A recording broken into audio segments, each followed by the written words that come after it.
जीवन मुक्त गीता श्लोक क्रमांक 6।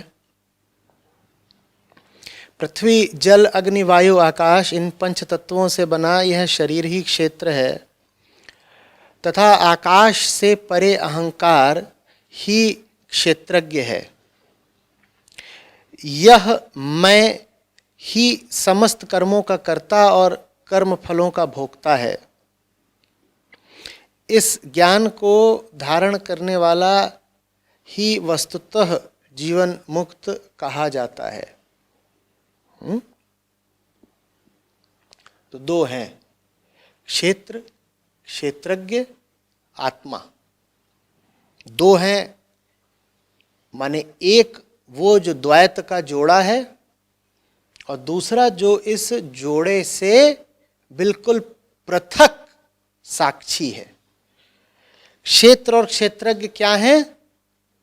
द्वैत के जोड़े की दो इकाइयां। ठीक है। मैं है विषयेता और ये जो सब पंचभूत बताए गए, ये दुनिया के सब जो विषय बताए गए, ये हैं उस विषयेता के सामने के दृश्य, विषय। ठीक है। विषयता माने मैं इन पंचभूतों के साथ कुछ कुछ जुगाड़ खिलवाड़ करता रहता है और जो कुछ भी वो इनके साथ करता है उसका वो नतीजा भुगतता है। ठीक है ना। जो कुछ भी वो करता है इसका वो नतीजा भुगतता है। जीवन मुक्त वो जिसने अपनी पहचान का नाम क्षेत्रज्ञ से हटा करके आत्मा कर लिया। उसका मैं अब क्षेत्रज्ञ के साथ नहीं जुड़ा है, उसका मैं अब जुड़ा हुआ है आत्मा के साथ।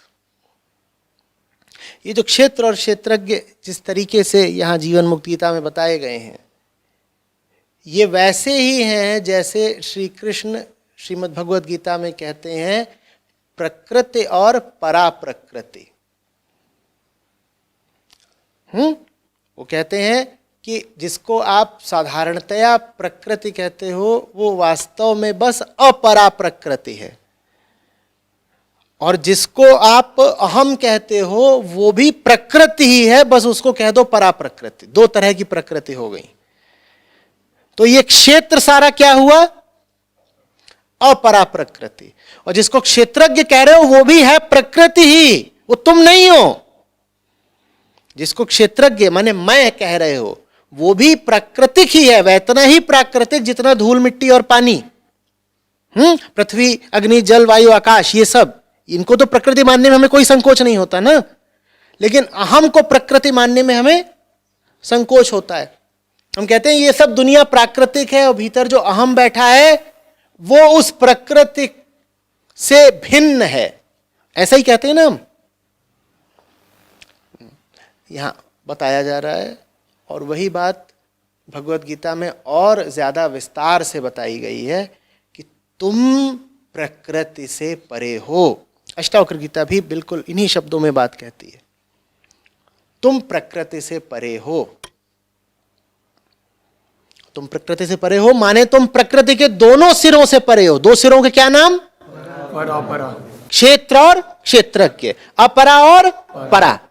न तो तुम पंचभूत हो और न ही तुम उन पंचभूतों का भोग करने वाले भोक्ता हो, न ही तुम उन पंचभूतों के साथ काम करने वाले कर्ता हो। वो सब प्रकृति का खेल है, तुम अलग हो। जिस खिलौने के साथ खेला जा रहा है वो खिलौना तो प्राकृतिक है ही, उस खिलौने के साथ जो खेल रहा है वो बच्चा भी प्राकृतिक है। उस बच्चे का ही नाम क्या है? अहम, मैं। उसको कभी क्षेत्र के बोल दिया, कभी पराप्रकृति बोल दिया, कभी 100 नाम है। ठीक है। इन दोनों से मुक्त होना होता है। जो इन दोनों से मुक्त हो गया वो जीवन मुक्त है। दिक्कत क्या आती है? क्यों श्लोक को कहना पड़ रहा है कि क्षेत्र क्षेत्रज्ञ दोनों से मुक्त होना पड़ेगा तब जीवन मुक्त हो गए? क्योंकि भाई हम क्षेत्र से तो मुक्त होना चाहते हैं और क्षेत्रज्ञ के साथ पहचान बनाते हैं। हम क्षेत्र को तो छोड़ना चाहते हैं, हम कहते हैं दुनिया ये महफिल मेरे काम की नहीं, ये सब पंचभूत भूत प्रेत है, इनके साथ क्या उठना बैठना, ठीक है, इनको तो छोड़ने को हम बड़े राजी रहते हैं। किसको छोड़ने को हम तैयार नहीं रहते? जो क्षेत्रज्ञ है। इसको छोड़ने को हम तैयार नहीं कर। जो इन दोनों को छोड़ दे वो जीवन मुक्त हो गया, वो जीवन मुक्त हो गया। जीवन मुक्त का मतलब ये नहीं होता कि जीवन से ही आजाद हो गया, वो पखेरु उड़ गया, हंसा चला आकाश, नहीं। जीवन मुक्त का मतलब होता है, पलट के पढ़ो, कि अब वो मुक्त होकर जीवन जी सकता है। या ऐसे पढ़ो कि जो जीवन मुक्त हो गया वो जो साधारण जीवन होता है, वो जिसको हम सामान्य जीवन कहते हैं, उस जीवन से मुक्त हो गया, तो अब उसका मुक्त जीवन हो गया। जीवन मुक्त माने जीवन की हमारी सामान्य परिभाषा से मुक्त। जीवन के साथ जो अनिवार्य रूप से दुख दर्द बेचैनी और सब राग द्वेष चलते हैं उनसे मुक्त, उसका नाम कहलाता है जीवन मुक्त। ठीक है, ये बहुत भारी बात है, बहुत भारी बात है। मालूम है क्या कहा जा रहा है? कहा जा रहा है तुम जी सकते हो बिना उस नरक के जिसको आमतौर पर जीवन कह सकते हैं, कहते हैं। ये बहुत बड़ी बात है। कहा जा रहा है कि मुक्ति के लिए तुम्हें मरना नहीं होगा। ये जीवन की बहुत सकारात्मक परिभाषा है। ये जीवन के प्रति बड़ी विधायक दृष्टि है। तुमसे कहा जा रहा है कि इधर उधर नहीं जाना होगा, किसी अमरलोक में नहीं जाना है, इसी मर्त्य लोक में इसी हाड़ मांस के शरीर के साथ मुक्त होकर जिया जा सकता है। और यही जीवन का लक्ष्य है। क्या? जीवन मुक्त होकर जीना। कबीर साहब कहते हैं जीवन मुक्त सोई मुक्ता है, नहीं तो सुख दुख भुगता है। मुक्ति तभी है जब जीवन मुक्त हो गए। जीवन मुक्त माने कि जीते जी मुक्त हैं। ये नहीं है कि कुछ और होगा, खास घटना घटेगी तब होगा। जिंदगी जी रहे हैं और मुक्त है।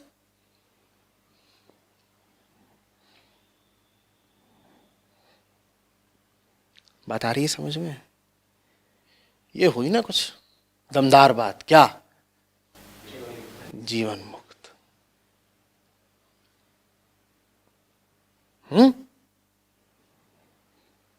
कैसे जी रहे हो? जीवन मुक्त। जी क्यों रहे हो? ताकि जीवन मुक्त हो सके, वही उद्देश्य है। और जब जीवन मुक्त हो गए तब जीवन निरुद्देश्य है, क्योंकि तब कोई व्यक्तिगत उद्देश्य बचता नहीं। तब कोई व्यक्तिगत उद्देश्य बिल्कुल बचता नहीं। एक बात इस श्लोक से और स्पष्ट समझ लीजिएगा। इसमें जोर देकर कहा गया है करने का और भोगने का सारा कारोबार अहंकार का है। आत्मा माने सत्य को न करने में रुचि है न भोगने में। तो खबरदार कि आगे से कोई कहे कि जो करता है भगवान करता है, वो नहीं करता कुछ। भगवान से अगर आपका आशय सत्य से है तो सत्य की न कुछ करने में रुचि है न कर्मफल भोगने में रुचि है। साक्षी मात्र है। साक्षी कहां जबरदस्ती टांग अड़ाता फिरेगा कि ये कर लूं और फिर वापस जाए, देखो अब जो कुछ मिला है थोड़ा हमें भी दो ना। ये सब नहीं। जब भी कहीं कुछ हो रहा है, कर्ता वही है जो करने में किसी तरह का लाभ देख रहा है। आत्मा को कौन सा लाभ चाहिए? आत्मा को भी लाभ चाहिए। कर्ता वही है जो करने में किसी तरह की पूर्णता हासिल करना चाहता है। आत्मा अपूर्ण बैठी है क्या? आत्मा कुछ नहीं करती। उस तरह के लोग भी सावधान हो जाएं जो कहते हैं मेरी आत्मा चाहती है कि मैं ऐसा करूं, कहते हैं मेरी आत्मा तड़प रही है। हद हो गया, इतना तड़पा हुआ आदमी है कि इसने आत्मा भी तड़पा डाली। आत्मा तो तड़प सकती नहीं, लेकिन तुम्हारी तड़प इतनी घनघोर है कि वो तुमने आत्मा पर भी आरोपित कर दी कि मेरी तो आत्मा भी तड़प रही है। आत्मा न फड़कती है न तड़पती है, न गाती है न रोती है।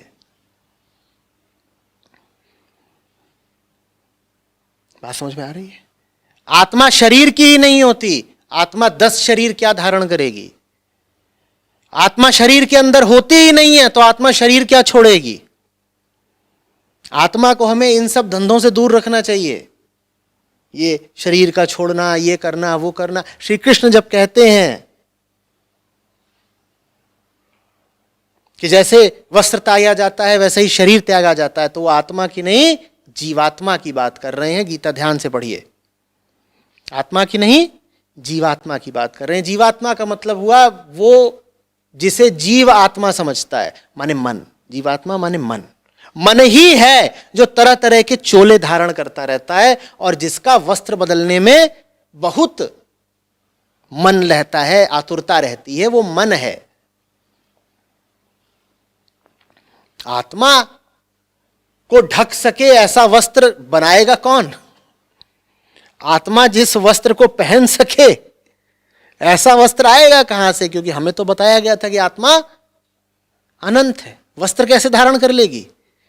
कितनी बड़ी देह हो गई तुम्हारी कि उसमें आत्मा घुस गई। कह रहे मेरी आत्मा है वो यहां इधर लीवर के पास रहती है।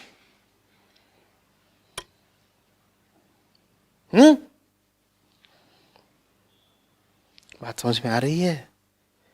ये सब खेल क्या है? प्राकृतिक है। हम ऊपर से लेके नीचे तक, अंदर से लेके बाहर तक क्या है? प्राकृतिक है। इसमें आत्मा इत्यादि को बीच में मत ले आ देना। तो सवाल ये उठता है कि अगर हम पूरी तरह प्राकृतिक है तो मुक्ति चाहता कौन है? जो मुक्ति चाह रहा है वो बहुत विचित्र स्थिति में है, वो फंसा प्रकृति में हुआ है, घर उसका आत्मा है। उसको मैं कहता हूं चेतना। वो चेतना जो प्रकृति से बंध गई है लेकिन घर उसका आत्मा में है। रमण महर्षि कहा करते थे कि एक गांठ पड़ी हुई है, एक गांठ है, बड़ी गलत गांठ, वो गांठ काटनी जरूरी है। उसी गांठ के कटने का नाम मुक्ति है। वो गांठ यही है। चेतना हमारी शरीर से बंध गई है, किसी ने गलत गांठ बांध दी। चेतना शरीर से बंध गई है, गलत गांठ बंध गई है। होना चाहिए था उसको आत्मा के पास, बांध दिया गया है उसको प्रकृति के साथ। इसी बात को भारत ने साहित्य में ऐसे दर्शाया कि प्यार किसी और से था, विवाह किसी और से हो गया। समझ में आ रही बात? इसीलिए फिर संत कवियों ने गाया कि आई गमनवा की सारी, आई गमनवा की सारी। और मृत्यु को ऐसे ही दिखाया गया जैसे कि आप प्रस्थान कर रहे हो बेगाने घर से अपने असली घर की तरफ। वो सब प्रतीक वास्तव में चेतना को ही निरूपित कर रहे थे। वो सब प्रतीक वास्तव में इंसान की जो पार्थिव स्थिति है उसका संकेत दे रहे थे कि हम हैं कहीं और के, फंस कहीं और गए हैं। प्यार किसी और से था, विवाह किसी और से हो गया है। बस इंतजार कर रहे हैं कि मुक्ति मिले। जिसको जीते जी मुक्ति मिल गई वो जीवन मुक्त हो गया। बात समझ में आ रही है? ये जो शरीर है ना, इसके साथ हमारा कुछ दिन का संयोगिक नाता बैठ गया है। अमर प्रेम हमारा किसी और से है, जाना वहीं है, लेकिन यहां आके बैठ गए हैं और यहां हमने कर्तव्य जिम्मेदारियां पाल ली हैं। और ये जो कर्तव्य जिम्मेदारियां हमने इस घर में पाल ली हैं, वो अक्सर उस अमर प्रेम की याद को ढक लेती हैं। यहां हमने जितने धंधे स्थापित कर लिए हैं, वो अक्सर भुला देते हैं इस बात को कि यहां तो हमें होना ही नहीं था, होना तो हमें कहीं और था।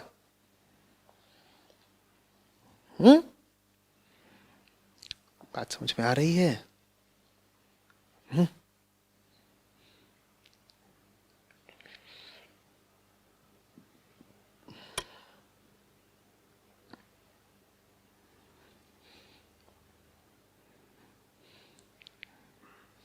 इसी से ये भी समझ में आ रहा होगा कि दुनिया में दुख इतना ज्यादा क्यों दिखता है और सुख इतना कम क्यों दिखता है। हमने जग की अजब तस्वीर देखी, एक हंसता है और 10 रोते हैं। क्यों? क्योंकि गलत घर में फंस गए हो ना। सोचो, बिटिया का दिल किसी और से लगा हुआ था, विवाह किसी और से कर दिया, वो सुखी ज्यादा रहेगी या दुखी ज्यादा रहेगी? और अब जहां उसकी शादी कर दी है, वहां उसकी कर्तव्य जिम्मेदारियां बना दी गई हैं कि अब ये करो, अब वो करो। तो बहुत समय तक तो वो कर्तव्य जिम्मेदारियों में उलझी रहती है, व्यस्त रह के समय काट लेती है। लेकिन जब भी जरा सा खाली होने पाती है, क्या याद आता है? वो असली प्यार, वो असली घर जहां उसे होना चाहिए था पर हो नहीं पाई। तो चेतना की तुलना उस स्त्री से, उस लड़की से की गई है। उस स्त्री को हमारी जो बेचैन चेतना है उसका प्रतीक बनाया गया है।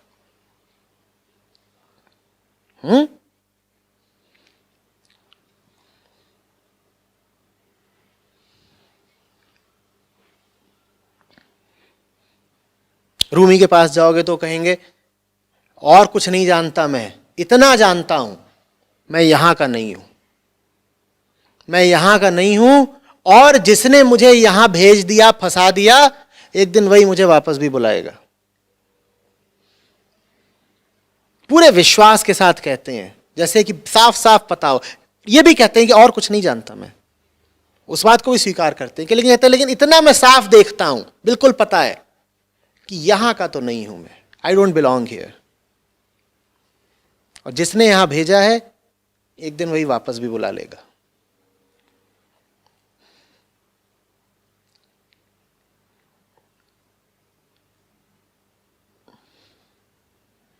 अरे मरने की बात नहीं हो रही है, घबरा गए अचानक से कि चेतना के तल की बात हो रही है, शरीर के मरने की बात नहीं हो रही।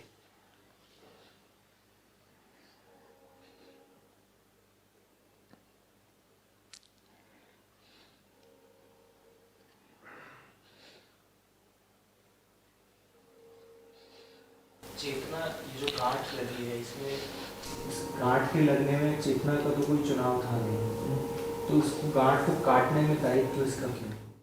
क्योंकि दर्द तो चेतना को ही है ना, दर्द तो चेतना को ही है ना। यही वो ग्रंथि है, जो गांठ कह रहे हो ना, यही वो ग्रंथि है जिसका नाम बहुत सारे शास्त्र बहुत बार लेते हैं। यही वो ग्रंथि है जिसको काटने पर तुम निर्ग्रंथ हो जाते हो। रोण महर्षि तो ये भी बताने लग गए थे कि ये ग्रंथि है किस जगह पर। लोग पूछते थे तो ऐसे ही बता देते, बोलते थे इस जगह पर ही ग्रंथि होती है, इसे काटना जरूरी है। बहुत लोग उसका वर्णन नाड़ियों इत्यादि का रूपक इस्तेमाल करके करते हैं कि नाड़ियां होती हैं, उनमें ऐसे गांठ लगी होती, पर जो बात है वो वास्तव में चेतना की है।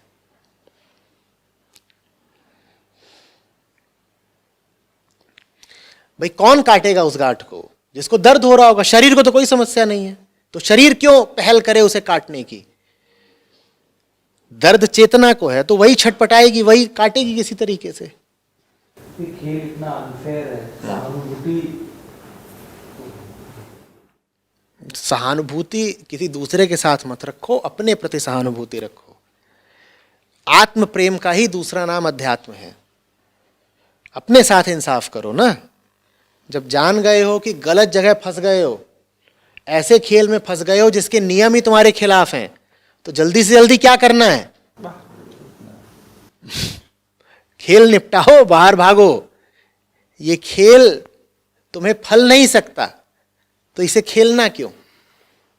इस खेल को जीतने का एक ही तरीका है, क्या? खेल खत्म करो। जिसने खत्म कर दिया खेल को, वही खेल जीत गया। इसे खेल खेल कर नहीं जीत पाओगे। ये खेल ऐसा है जिसे खेल खेल के कोई नहीं जीत सकता। इसे तो क्विट ऐसे नहीं कर सकते ना कि मैं बाहर जा रहा हूं। इस खेल के नियमों में एक नियम यह भी है कि जो खेल रहा है वो बाहर नहीं निकल सकता। तभी तो कह रहा हूं कि अगर तुम बाहर निकल गए तो तुमने खेल जीत लिया, क्योंकि तुमने खेल के एक नियम का उल्लंघन ही कर दिया। तुम इतने बढ़िया खिलाड़ी हो गए। चेतना को तो बांध दिया गया है ना। चेतना ऐसे थोड़ी कर सकती है आई क्विट और मैं जा रही हूं। वो तो बंधी हुई है शरीर के साथ। उसी को तो देहाभिमान कहते हैं। हमारी चेतना शरीर के साथ बंधी हुई है, उसी को तो बॉडी आइडेंटिफिकेशन बोलते हैं ना। तो इतना आसान थोड़ी है कि हम चले, अब से शरीर हमारा नहीं है, ना हम शरीर है ना शरीर हमारा है। नहीं होता ना। वही गांठ खोलने के लिए बहुत यत्न करने पड़ते हैं, बड़ी साधना करनी पड़ती है। प्रणाम आचार्य। गांठ खोलने के लिए बल कहाँ से आएगा फिर? दर्द से। जितनी जोर का दर्द होगा उतनी जोर का बल आएगा। कल हमने बात करी थी ना, किसी ने पूछा था कि ऊर्जा कहाँ से आती है? कुत्ते से। जितने उसके भयानक दांत होंगे उतनी जोर की ऊर्जा आएगी, मुर्दा भी भाग देगा।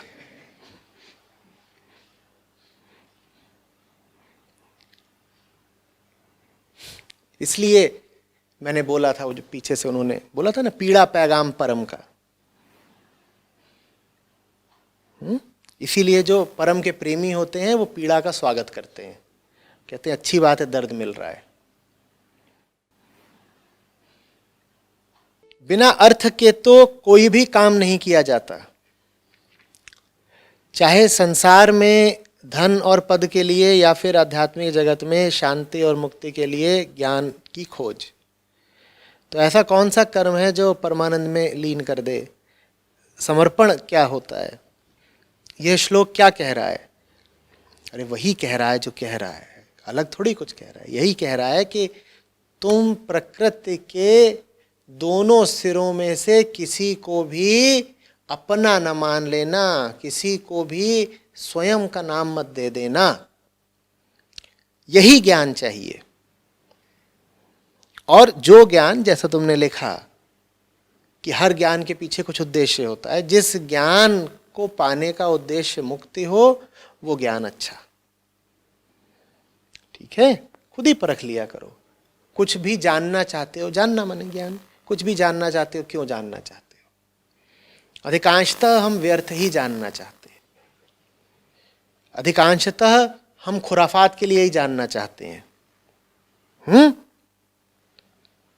पत्नी नहाने घुस गई, लग गए उसका फोन हैक करने। कि उतनी देर में देख लूं कि अंदर क्या है, जानकारी चाहिए। काहे को चाहिए? काहे को चाहिए? जीवन मुक्ति मिलेगी तुम्हें उससे।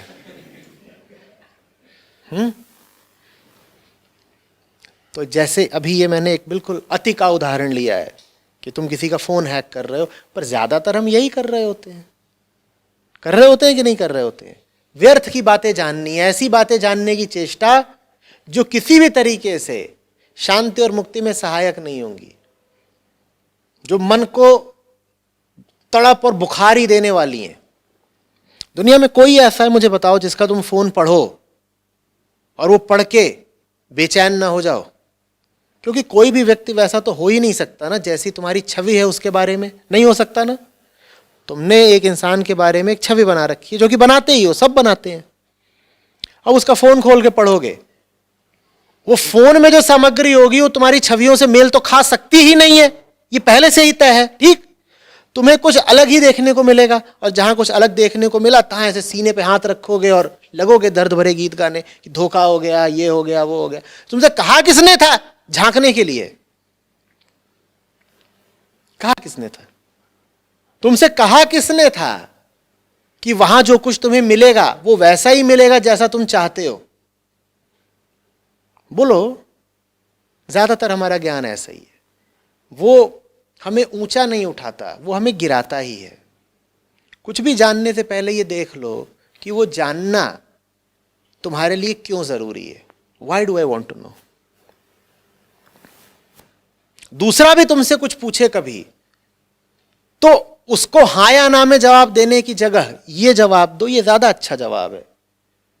कोई तुमसे कुछ पूछे, एक जवाब हो सकता है हाँ बता रहा हूं, एक जवाब हो सकता है नहीं बताऊंगा, एक जवाब हो सकता है एक बार देख लो कि तुम जानना क्यों चाहते हो। पहले देख लो कि आप जानना क्यों चाहते हो।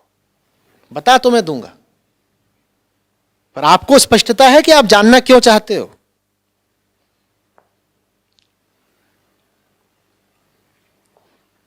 ये बात बहुत सारे उन सवालों पर भी लागू होती है जो आप मुझसे पूछते हो।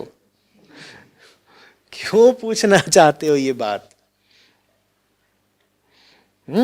इसीलिए फिर मुझे प्रश्न से पहले प्रश्नकर्ता को संबोधित करना पड़ता है। तो लोगों को कई बार नाराजगी भी हो जाती है, वो कहते हैं सीधे सीधे सवाल का जवाब देते नहीं है, ये हमारी जांच पड़ताल शुरू कर देते हैं। अरे सवाल पूछा है, सवाल का जवाब दो ना, ये क्यों पूछ रहे हो? अच्छा कहां से आ रहे हो, आज क्या खाया था, ये क्यों पूछ रहे हो?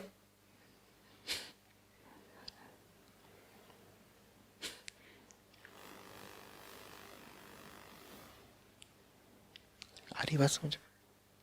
ज्ञान को लेके बहुत सतर्क रहिए। जो ज्ञान मुक्ति की ओर ले जाता हो, उसको पाने के लिए जो कीमत अदा करनी हो कर दीजिए। जितना प्रयास आप करें कम है। और जो ज्ञान व्यर्थ है उसको जरा सा भी भीतर प्रवेश न करने दें, भले ही वो मुफ्त मिल रहा हो ज्ञान। वो ऐसा लगेगा शुरू में कि वो मुफ्त मिल रहा है, वो मुफ्त नहीं है। वो किसी चतुर दुकानदार की चाल है जो बाहर से मुफ्त का माल दिखाकर अंदर बुलाकर लूट लेता है। और असली ज्ञान बिल्कुल उल्टा है, वो बाहर से बहुत महंगा लगता है, जब पालो तो पता चलता है अरे तो कौड़ियों के दाम मिल गया। समझ में आ रही है बात? जो नकली ज्ञान होता है ना, जिससे हम सभी भरे हुए हैं, कोई आपको मिलता है जो कहे कि मैं अज्ञानी हूं, सब आत्मविश्वास से बिल्कुल छलछलाते हैं कि नहीं मैं बताता हूं, मुझे पता है। सब जिंदगी के बिल्कुल विशेषज्ञ हैं, है कि नहीं? हर आदमी जिंदगी के बारे में जानता है। आई टेल यू, ऐसा है वैसा है, ये वो। इन सब ने मुफ्त ज्ञान इकट्ठा करा है। इतना सारा कूड़ा इन्होंने कीमत देके थोड़े इकट्ठा किया, ये सब कूड़ा इन्हें मुफ्त मिला। इन्होंने इसी लालच में इकट्ठा कर लिया कि ये तो मुफ्त है। वो मुफ्त बाहर बाहर से लगता है, वो भीतर जाकर के आपकी पूरी जिंदगी खा जाता है, इतनी बड़ी कीमत लेता है। सही ज्ञान उल्टा होता है। उसको जब आप पाने चलेंगे तो लगेगा अरे बाप रे बाप, इतनी मेहनत करनी पड़ेगी, इतना समय लगाना पड़ेगा, बड़ा महंगा है। जब मिल जाएगा तो धन्यवाद देंगे, कहेंगे अरे जितना समय लगाया हो तो कुछ भी नहीं था। इतनी ऊंची चीज है कि अगर ये इतनी सी मेहनत में मिल गई तो बड़ी सस्ती मिल गई।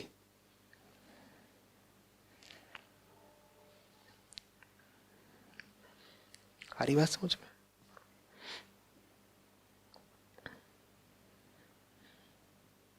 मुफ्त का ज्ञान जहां भी मिलता पाए, समझ जाएं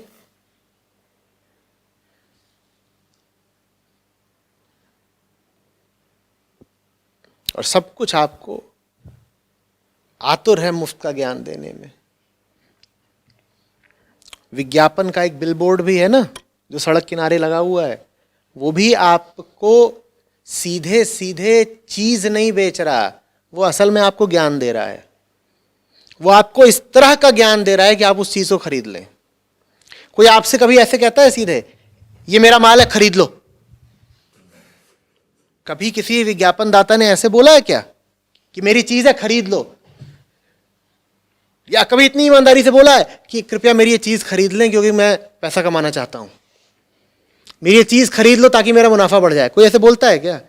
वो ऐसे नहीं बोलेंगे। वो आपको ज्ञान देंगे। क्या ज्ञान देंगे? तुम्हारी जिंदगी में ये चीज होनी चाहिए तभी तुम्हारी जिंदगी जीने लायक है। ये उन्होंने क्या दिया? ज्ञान। अब इस ज्ञान के वशीभूत होकर आप उसका माल खरीदोगे। हर कोई आपको ज्ञान देने पर आतुर है ताकि उस ज्ञान के कारण आप उसका माल ले लो। ज्ञान के बिना माल बिकेगा नहीं। ये जो व्यर्थ का ज्ञान है इससे बचना है, ठीक है। मन पर नजर रखिए। श्लोक का जो पहला वाक्य कितना सुंदर है।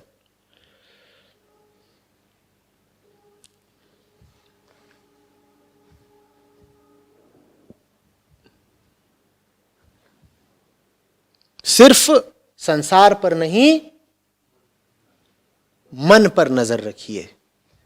संसार की ओर तो नजर खुद ही चली जाती है, उसमें कोई प्रयास करना पड़ता है। आंख खोलो क्या दिखाई पड़ता है, लेकिन खुद को देखने के लिए प्रयास अभ्यास सब करना पड़ता है। मन पर नजर रखिए। जिसने मन पर नजर रख ली उसी का नाम जीवन मुक्त, ठीक है। अच्छा जी, इस श्लोक में जो क्षेत्रज्ञ की बात की तो उसमें बोला कि वो क्षेत्रज्ञ ही अहम है, मैं जो है, और जो आपने बताया कि जो आप है वो ये प्रकृति के दोनों सिरों से आप अलग हो, और जो अहम होता है वो काम कोई भी करता है अपने लाभ के लिए करता है। तो आज मैं अभी बैठा हूँ आपके सामने सुन रहा हूँ तो अपने लाभ के लिए सुन रहा हूँ। तो ये जो सुनने वाला है क्या वो क्षेत्रज्ञ है, वही क्षेत्रज्ञ है? और वो है तो फिर जो आप बोल रहे हो कि जो सही में मैं, वो फिर कहाँ पे? जिसके साथ कुछ भी हो रहा हो, चाहे अच्छा चाहे बुरा, शुभ चाहे अशुभ, वो है अहंकार ही, ठीक है। दोहराओ, सब बुरी घटना किसके साथ होती है? सब भली घटना भी किसके साथ होती है? सब कुत्सित विचार किसको आते हैं? सब उच्च विचार किसको आते हैं? सब अशुभ किसके साथ होता है? सब शुभ भी किसके साथ होता है? आत्मा के साथ कभी कुछ होता नहीं। तो ये पूछने की बात ही नहीं है कि ये सुनने वाला कौन है। आत्मा सुनती है कभी कुछ? न बोलती है न सुनती है, न उसके मुंह है न उसके, इसीलिए ना उस तक मुंह पहुंच सकता, ना उस तक कान पहुंच सकते। अगर उसके पास मुंह होता तो उस तक तुम्हारे कान पहुंच सकते, और अगर उसके पास कान होते तो उस तक तुम्हारा मुंह पहुंच सकता। उसके पास ना मुंह है ना कान है। अगर उसके पास चेहरा होता तो उस तक तुम्हारी आंख पहुंच सकती। उसके पास कुछ नहीं है। इसीलिए ये विचार करो ही मत कि कोई भी घटना घट रही है उसका भोक्ता कौन है। भोक्ता भाई तुम ही हो, अनिवार्यतः तुम ही हो। तो अब बात आती है कि शुभ का भी अशुभ का भी जी, क्योंकि आपके पास शक्ति है चुनाव की। इसी में तो अहम की ताकत है, इसी में तो उसकी मुक्ति की संभावना है। वो शुभ और अशुभ के बीच चुनाव कर सकता है। चाहे तो शुभ को चुन ले, चाहे तो अशुभ को चुन ले। ये जो हम यहां बैठ करके कसरत कर रहे हैं, ये क्यों कर रहे हैं? ताकि हम अभ्यस्त हो जाएं शुभ को चुनने के, ताकि हम एक दूसरे को हौसला दे पाएं, ताकि हम एक दूसरे से संवाद करके, कभी बहस करके इस निर्णय पर पहुंच पाएं कि शुभ ज्यादा लाभप्रद है। ये सब कुछ हमें ही करना है। हमें माने अहम को, हम माने अहम, हमें ही करना है। आत्मा कुछ नहीं करने वाली। आत्मा तो बस समझ लो प्रियवर की तरह है, अति सुंदर, जो बहुत दूर से ललचाता भर है। जो करना है तुम्हें करना है, वो कुछ नहीं करने वाला। या वो कुछ करता भी है तो इतने छुपे हुए तरीके से करता है कि हमारी बुद्धि नहीं जान पाने। सारी जिम्मेदारी किसकी है करने की? सारी जिम्मेदारी किसकी है? जानते हो इसी का नाम क्या है? समर्पण।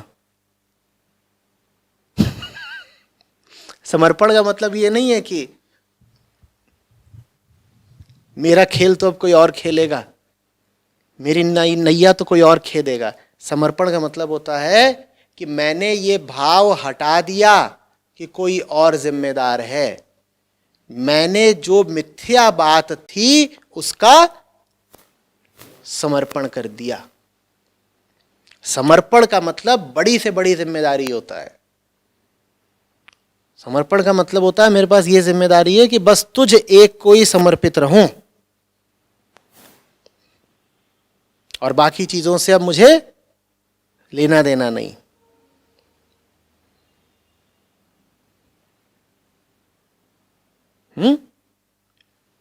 आत्मा शब्द का इस्तेमाल ही मत करो, अपने व्याकरण से ही हटा दो आत्मा शब्द को।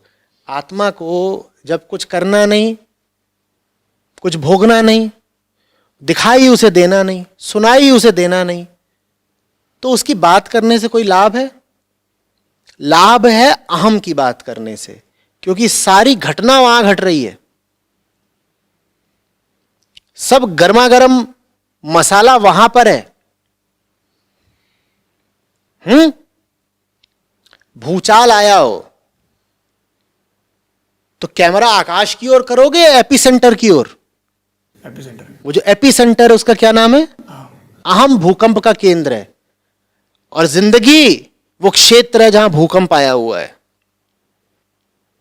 अहम जो है भूकंप का एपिसेंटर। केंद्र है, एपीसेंटर। और हमारी जिंदगी क्या है? वो सारी जगह उस केंद्र के इर्द गिर्द जहां भूकंप आया हुआ है, तो वहां सब तबाही तहस नहस दिखाई दे रहा है। और हम आध्यात्मिक लोग अपना कैमरा किधर को करते हैं? आकाश की ओर। कह रहे आत्मा आत्मा। मूर्ख आदमी, तबाही तेरी टांगों के इर्द गिर्द है, नीचे देख। मेरी आधी ऊर्जा यही समझाने में जाती है कि ऊपर देखना बंद करो, इधर उधर की दुनिया की बातें, यहां ये होता है वहां वो होता है, मिस्टिसिज्म ये वो बंद करो। आसमान की बातें करना। बर्बादी सारी कहां है? यहां। ये तुम्हारी जिंदगी है जमीन पर। जी कहां रहे हो, आसमान में कि जमीन में? तो कैमरा आसमान की ओर काय कर रखा है? और कुछ दिखाई देगा? आसमान की ओर कैमरा कर दो, उसमें कुछ दिखाई देता है? कुछ भी नहीं है। आत्मा तो निरभ्र आकाश है, वहां बादल भी नहीं है, कुछ नहीं दिखाई देगा। पर बातें यही चल रही हैं, ये फिर वो, इधर उधर की दुनिया की बातें। जमीन की बात नहीं करेंगे, जिंदगी की बात नहीं करेंगे। कैसे उठ रहे हो, कैसे बैठ रहे हो, क्या टूटा पड़ा है, क्या बिखरा हुआ है, क्या चुभ रहा है, कहां से खून जा रहा है, इसकी बातें नहीं कर रहे। इधर उधर की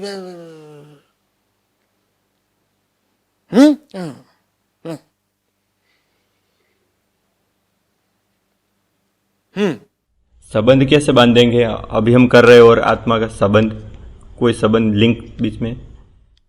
तुम्हारी जो बेचैनी है, तुम्हारा जो दर्द है, वही लिंक है। बीमारी और स्वास्थ्य के बीच में क्या संबंध होता है, क्या कड़ी, क्या लिंक होता है? पीड़ा। तो वही तो है, और क्या? पीड़ा। बीमारी में अगर तकलीफ ना हो तो स्वस्थ होने की कोई जरूरत नहीं। तो तकलीफ ही तो वो कड़ी है जो जोड़ती है दोनों को, बीमारी को और स्वास्थ्य को। तो बीमारी तो सबकी माने बंधन सबकी बीमारी है। हाँ।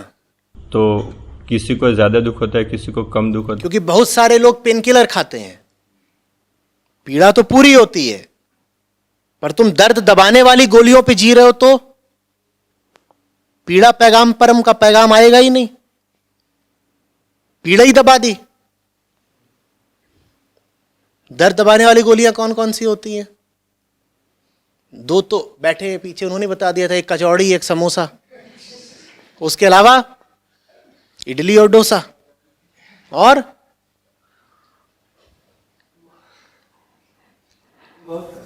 बहुत सारे हैं। जहां जहां मन लगे।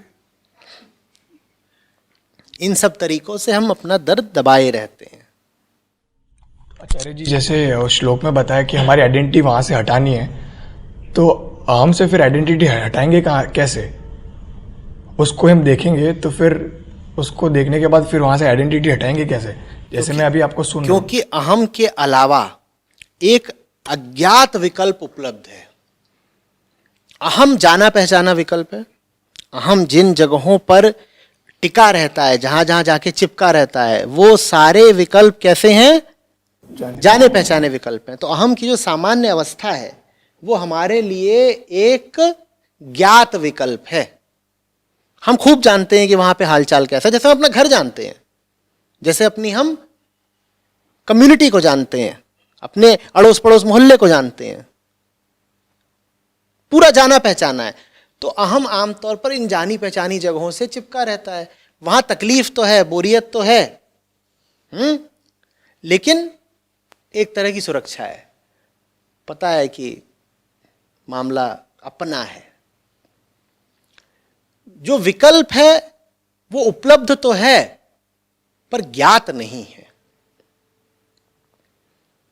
विकल्प तो है लेकिन वो विकल्प कहां ले जाएगा तुमको, उस विकल्प का अर्थ क्या है, उस विकल्प में जीवन कैसा होगा वैकल्पिक, ये कुछ पता नहीं हमें। अभी आपको तय करना है कि आपको ज्ञात दुख चुनना है या अज्ञात मुक्ति। यही चुनाव है और कुछ नहीं। दुख ज्ञात है तो दुख में सुरक्षा है, मुक्ति अज्ञात है, बिल्कुल अज्ञात है, तो उसमें डर लगता है कि मुक्ति तो है पर पता नहीं मुक्ति माने क्या।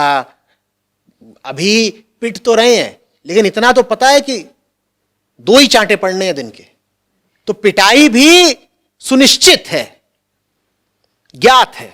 इतना तो पता है कि 2 चांटे से ज्यादा नहीं पड़ना है रोज। मुक्ति में पता नहीं क्या हो जाएगा। तो आदमी कहता है ऐसा है कि 2 चांटा ठीक है, 2 ही तो पड़ता है ना। खुद को हम फिर तर्क देते हैं, समझाते हैं कि अरे ये 2 गाल किस लिए दिए गए, तीसरा चांटा तो पड़ नहीं रहा। माने बात बिल्कुल इंसाफ की है, 2 गाल 2 चांटे। मुक्ति में पता नहीं क्या हो जाए, हम ही ना बचे, अभी तो सिर्फ चांटे खा रहे हैं।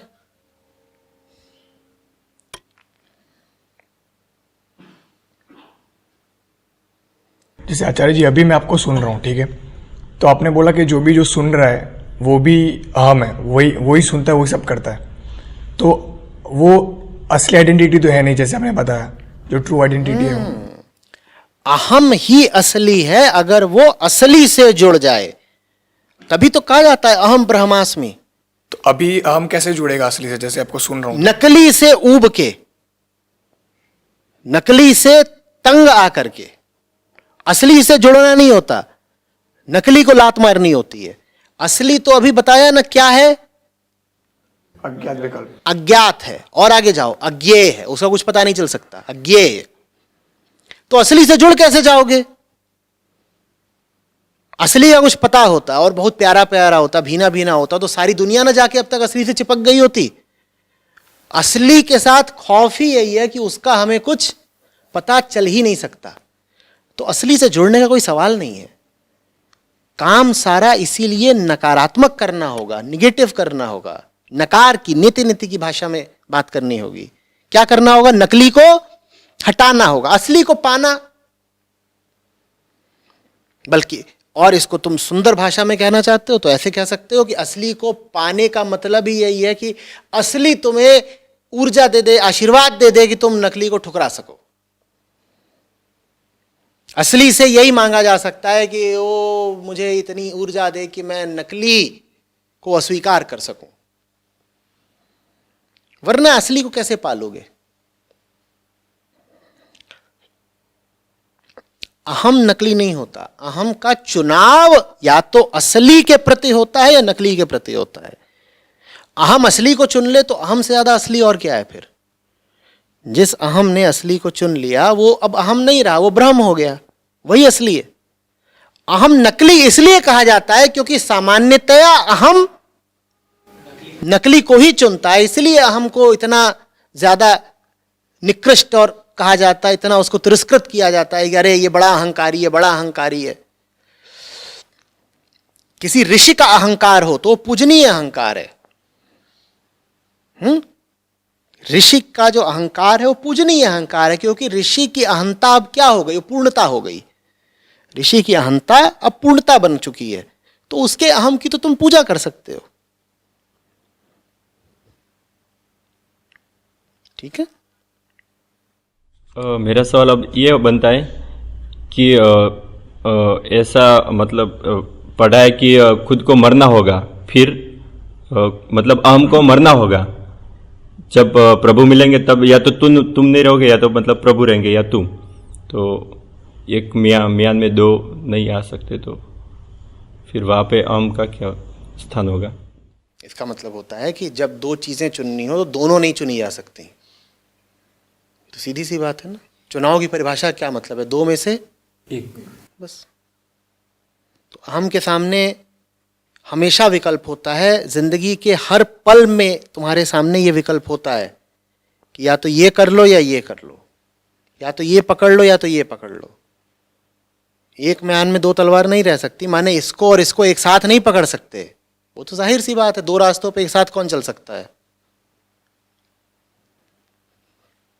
फिर हम रहेंगे, मतलब सही पकड़ के रहेंगे हम। सही पकड़ के रहोगे तुम, सही पकड़ के बिल्कुल मस्त हो जाओगे, जबरदस्त हो जाओगे।